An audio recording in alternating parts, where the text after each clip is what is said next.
Nada como aproveitarmos para falar sobre essa questão da traição dos intelectuais. Eu já tinha comentado que o Martin Niemöller, que foi um pastor luterano, foi perseguido lá desde o ano 1933 pelos nazistas por defender a liberdade. Então ele foi preso várias vezes e por fim condenado aos campos de concentração. Antes da Segunda Guerra Mundial, expressou aquela lamentação: quando os nazis levaram os comunistas, me calei, porque afinal eu não era comunista. Quando eles prenderam os sociais-democratas, me calei, porque afinal eu não era social-democrata. E quando eles levaram os sindicalistas, não protestei, porque afinal eu não era sindicalista. Quando levaram os judeus, não protestei, porque afinal eu não era judeu. Quando eles me levaram, não havia mais quem protestasse. Criticando essa atitude de servilismo de intelectuais, né, do bom grupo de intelectuais que ocorre na atualidade, como em toda parte, esse servilismo de intelectuais ao poder, já que a sua mira está muito mais no benefício próprio. Esse autor, Julien Benda, escreveu lá em 1927 esse livro, que eu dei o título desse comentário, A Traição dos Intelectuais. De alguma maneira, lembra um pouquinho o que está ocorrendo conosco. A obra antecipa esse grito angustiante lá de um Niemöller, no tempo ali do ano 33 para frente, tolhido de liberdade.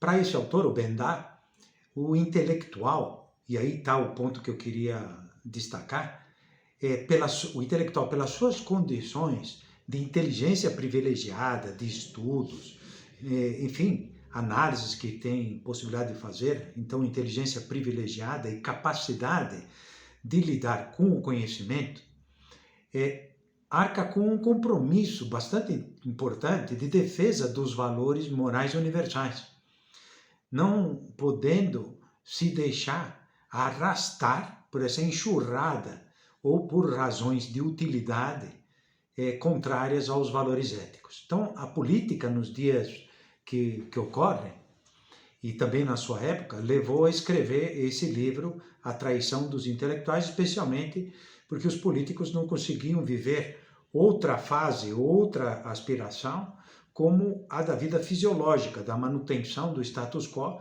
mas a alimentação do próprio sistema de egoísmo e pouca preocupação pelo bem comum.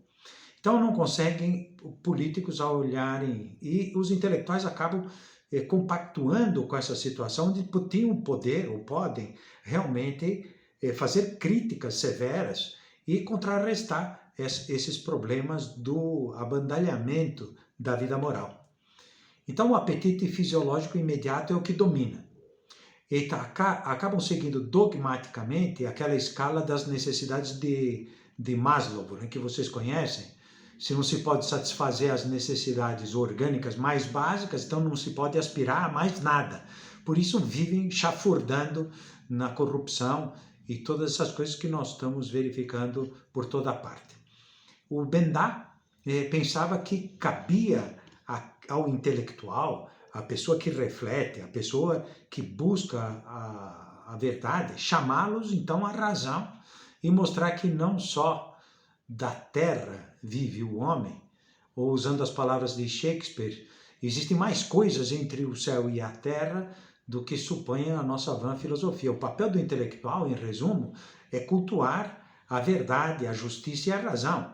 E uma denúncia importante que a gente recorda com essa traição dos intelectuais, que eu estou utilizando aqui, porque de fato há uma verdadeira traição aos valores principais, os valores morais, e a defesa disso para a constituição do bem comum.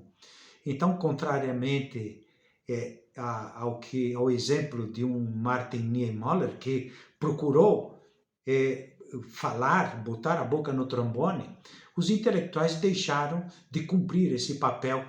E essa situação ocorre pelo fato que os intelectuais não têm mais compromisso com a verdade. Tudo é um relativismo brutal e total. Se deixam a ter-se as circunstâncias e quando a verdade já não tem mais função, ou não há mais quem brigue pela verdade, o que sobra ou resta na atividade política, na atividade intelectual, é a pura utilidade. É simplesmente ganha aquele que encontra razões de utilidade, razões orgânicas, razões de sobrevivência, razões de oportunismo. Então, é preciso buscar ou prezar a verdade. Então, o que é pior é quando já se passa o intelectual a negar a verdade. Então, cometem, aí sim, esse suicídio intelectual, suicídio moral, suicídio metafísico, um suicídio da sua própria inteligência, porque já se não há o crime, então sobra aquilo que já Dostoiévski nos falava no Crime e Castigo, né? A consciência vai tocando a alma e a pessoa já não suporta mais, a sociedade não suporta mais, as pessoas que convivem já não suportam mais a mentira. Então, é preciso buscar essa identidade daqueles que são intelectuais, daqueles que têm a possibilidade de escrever, se comunicar, que são formadores de opinião, de defender a verdade com justiça, com um senso de valor, que não ocorra aquilo que dizia Rui Barbosa, que lá pelas tantas até as pessoas decentes e honestas se envergonhassem de viver a virtude. É o que parece que acontece. Então o ensinamento cristão também emprega a imagem do sal. Então o intelectual, ao perder a sua força, não serve a não ser para ser calcado no chão, não presta para mais nada. E o mais grave dessa situação é que, por qualquer razão de utilidade, razão pragmática, se justificam as ações mais inconfessáveis. Como dizia Jorge Lacerda, se cometem os crimes mais inconfessáveis. Então, é preciso destacar ou chamar a atenção para essa traição consiste em não apontar mal a algum para qualquer situação de aberração moral na vida da sociedade. É isso que nós temos que procurar trabalhar. O santo devoto dos intelectuais, pelo menos uma parte deles de hoje, salvo aquelas honrosas exceções, tornou-se praticamente aquela figura mitológica do Prometeu, que para uma solução, Prometeu que roubou lá o fogo lá do céu, e depois, ao usurpar esse poder, quis, com a sua solução sagaz, sanar a incúria do seu irmão que roubou. Então, o Prometeu rouba o fogo celestial e o trouxe para a Terra para resolver os problemas dos mais comuns dos mortais. E parece que é o santo devoto desses que estão aí detendo, enfim, a possibilidade de influência na sociedade.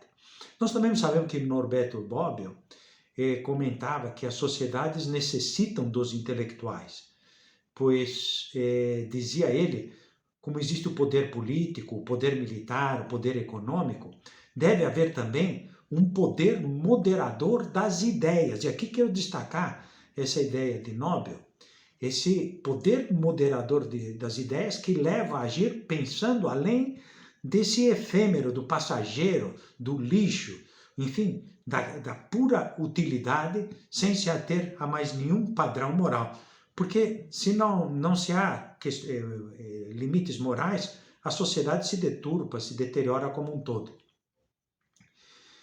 Eu lembro desse político, Jorge Lacerda, que foi governador de Santa Catarina, que defendia que os políticos, representando os interesses totais da nação, não pode se ater a essa missão simplesmente efêmera, mas também os problemas das questões morais, das questões do bem comum, dos problemas da cultura, não dizendo favorecer simplesmente o descuido dessa missão, porque não se limita, é óbvio, às atividades políticas, nem cessam, dizia ele, os nossos compromissos como políticos nas fronteiras dos problemas materiais. Mas se desdobram, dizia ele, ampliam, transcendendo essa efêmera ilimitada circunstâncias para também se vincular com os superiores objetivos da cultura. Para Bobbio, o intelectual se caracteriza pelo poder de expressão de ideias por meio da palavra e com a palavra, agora e mais do que nunca, sempre, e a imagem é boa. A questão não é de neutralidade ou de engajamento intelectual. Sugere que os intelectuais têm o dever de serem fiéis a certos princípios, custe o que custar, porque faz parte da sua missão defender esses valores na sociedade, de tal maneira que não simplesmente se engaje numa solução de conveniência. Mas o intelectual deve se engajar na ideia de Bobbio, ou engajar ou não se engaja, e de que modo ele se engaja? Assumindo todas as responsabilidades da sua escolha. Não pode ficar simplesmente na superfície e das consequências que dela se derivam. Então a traição dos intelectuais, isso vamos já concluindo, começa a traição desses intelectuais no momento em que perderam ou perdem a sensibilidade à verdade, silenciam e renunciam à sua identidade, que é de orientar e dar luz à sociedade.